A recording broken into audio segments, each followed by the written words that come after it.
Senhor presidente, aos demais trabalhadores aqui da casa,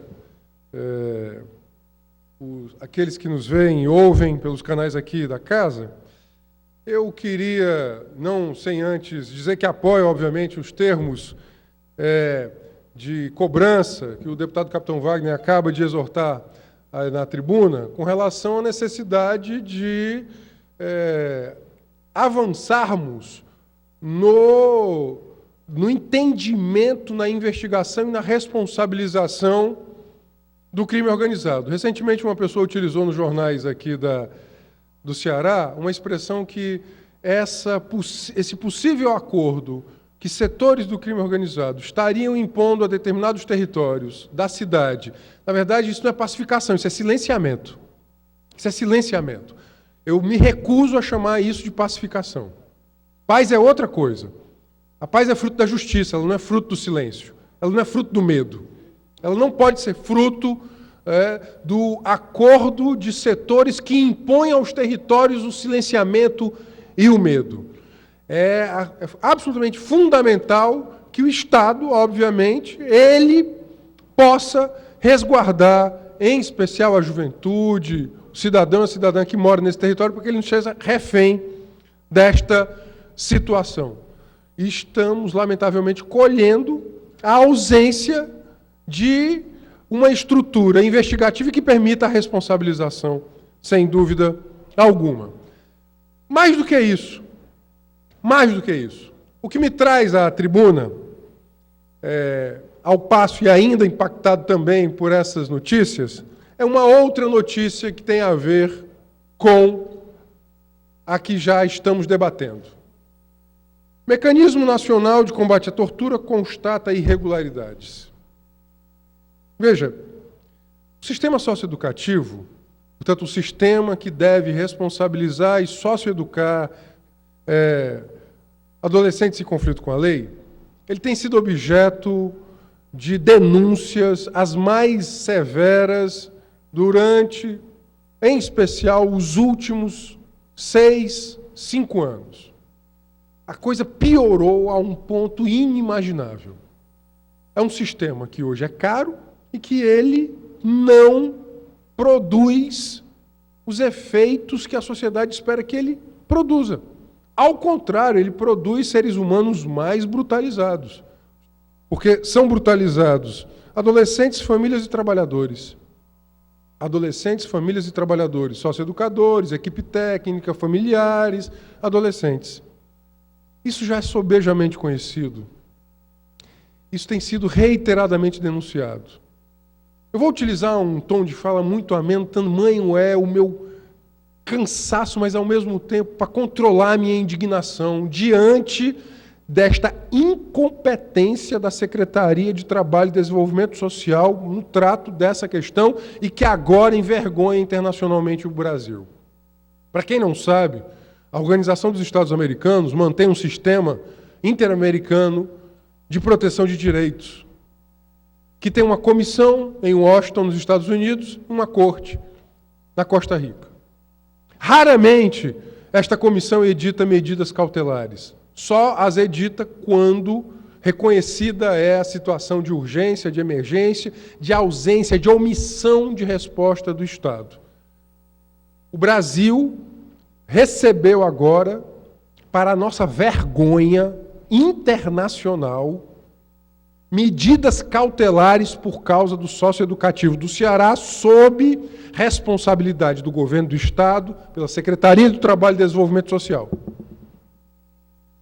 Eu quero repetir a gravidade disso. Medidas cautelares, portanto emergenciais, de um organismo internacional, de uma comissão internacional do sistema da Organização dos Estados Americanos.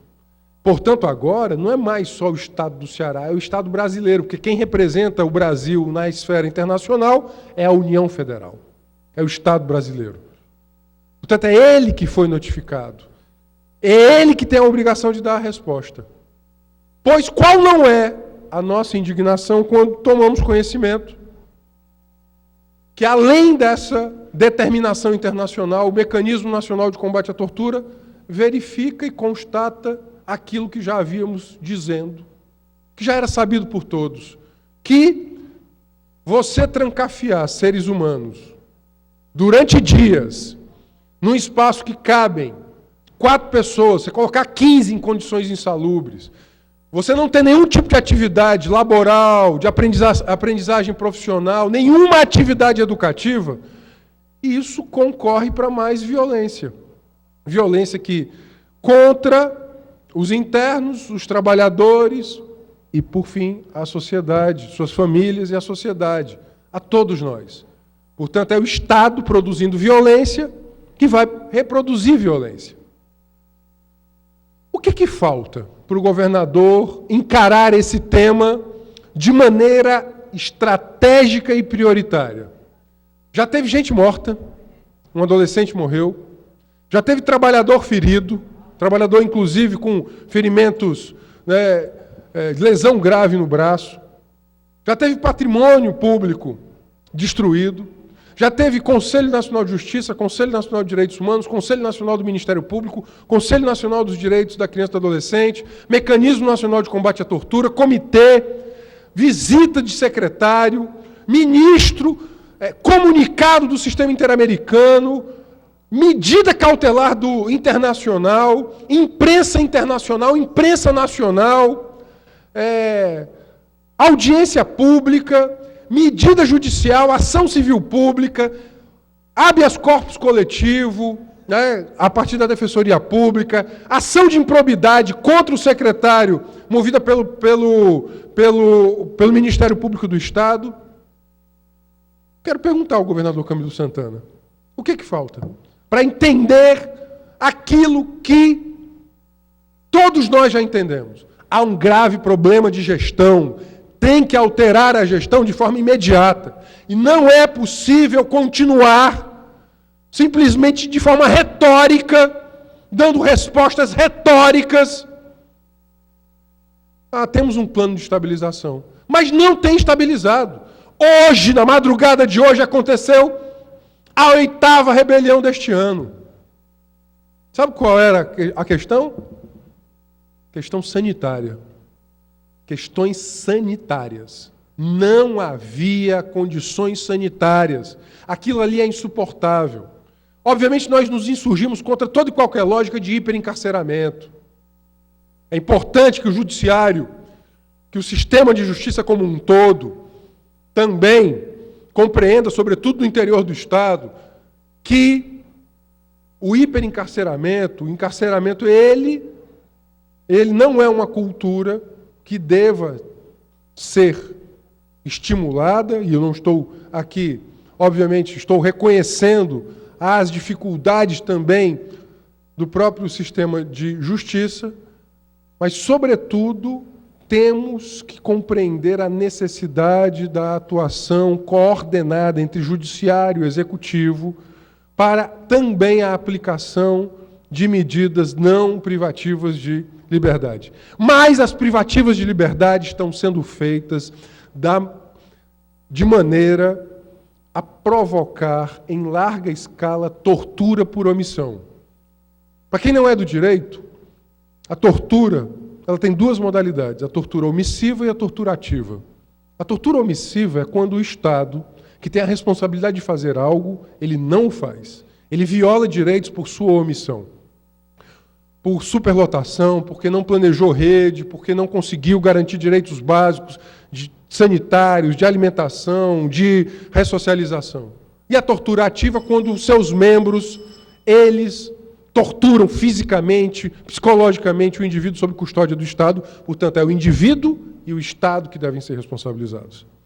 Nesse exato momento em que uso a tribuna da Assembleia do Ceará, Brasília, lá em Brasília, no Ministério se reúnem, porque agora, deputados, não é mais só o Estado do Ceará, é o Estado brasileiro que está sob questão.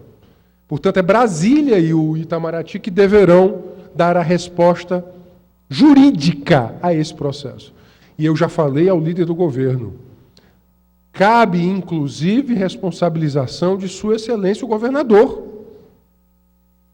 Repito isso. não como um desejo, mas, sobretudo, como um alerta da necessidade de que isso seja enfrentado e que haja uma medida emergencial de alteração deste modelo. Portanto, mais uma vez, eu aqui concluo meu pronunciamento, mais uma vez, utilizando a tribuna da casa para dizer: nós estamos nos tornando mais desumanos e brutais na medida que não conseguimos, minimamente, gestar um sistema que possa, a estes jovens, que eles, obviamente, paguem a sanção que devem, que sejam responsabilizados, mas que, sobretudo, que a qualidade dessa responsabilização diminua a violência. O Estado do Ceará não está sendo capaz de fazer isso, e as repercussões agora são repercussões que sancionam e responsabilizam a União Federal e o Estado brasileiro. Eu lamento muito uma manchete como essa. Nos envergonha a todos. Lamento muito que tenha que sair do Brasil para algo acontecer. Portanto, eu concluo o tempo de liderança do PSOL, mais uma vez, denunciando e exigindo do governo Camilo Santana respostas que até agora tardam muito a acontecer. Quando houve a transferência para um presídio militar, nós, lamentavelmente, fizemos o papel de Cassandra, que na mitologia dizia que algo mal ia acontecer, mas ninguém lhe deu ouvido. Portanto, ninguém lhes deu ouvido. Portanto, nós não queremos aqui repetir o papel de Cassandra. Nós estamos, sobretudo, denunciando e exigindo que o investimento pago pelo povo do Ceará ele seja aplicado para produzir dignidade e não para produzir violência. Era isso, senhor presidente. Muito obrigado.